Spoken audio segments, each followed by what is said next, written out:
Good morning, friends. How are you? I tell you something that has really been coming up time and time again lately is rest. How do we actually find rest? It's been with mentors, with groups, with fellow friends. We've been talking about rest. It keeps coming up.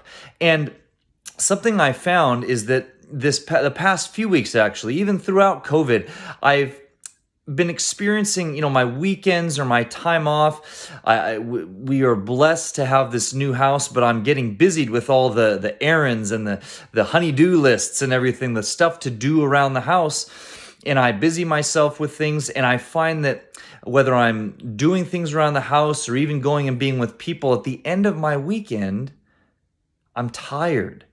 I'm empty. I'm not rejuvenated. I'm not restored. And I'm wondering what's going on. What is this? And God is reminding me that your rest is not about what you do as an extrovert, getting with people, as an introvert, being alone. It's not about what you do or even how you do it. It's about being with me.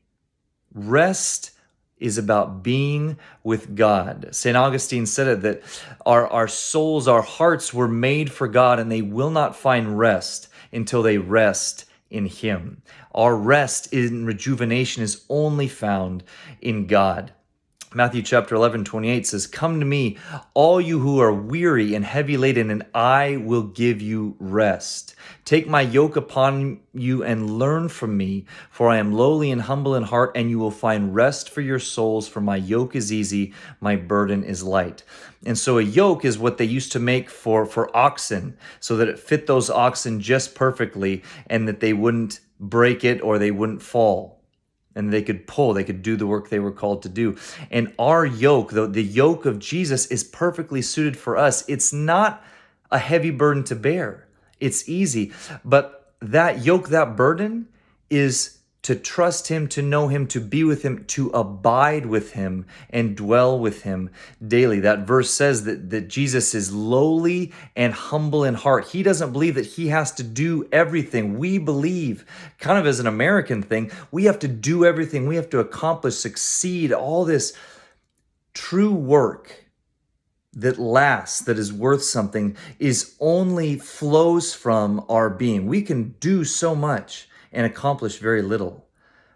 But when we do in God, we will bear much fruit. He who abides in me and I in him, he will bear much fruit. Apart from me, you can do nothing. That's John 15:5. The more we are in God, dwelling and abiding with God and finding our rest only in him, that finding our true being in God will lead and guide and maximize and focus, for that matter, our doing, so that we are truly productive, we are truly fruitful. And so today and each day, choose to abide, to dwell with God. Choose God, to be with him, to find rest in him, and to allow him and him alone to guide our work, to show us what we are to do and what we're not to do. Because true fruitfulness, but most importantly, true rest and contentment in just who we are, is only found in abiding and dwelling with God, the one whom we were made by, but also the one whom we were made for. So choose God today. Wherever you're at, whatever you're doing, choose to be with God.